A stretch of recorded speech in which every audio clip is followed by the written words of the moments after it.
Self-inflicted wounds are injuries inflicted by a person on his own body, usually to incriminate someone of assault, also called as fabricated, fictitious, forged wound, fictitious, fabricated, FFF, fabricated, fictitious, forged wound.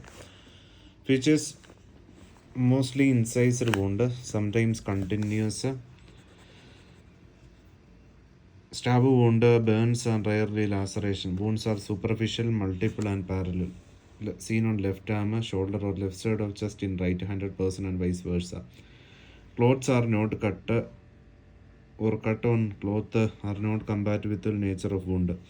History of alleged assault does not correspond with a bodily injury. Parallel, uniformly shallow cut. Medical legal importance.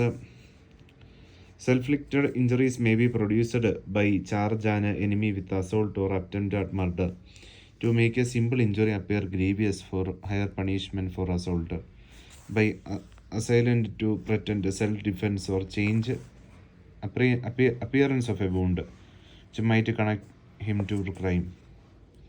In theft, policemen, watchmen, servants acting in collision with the robbers to show that they were defending the property.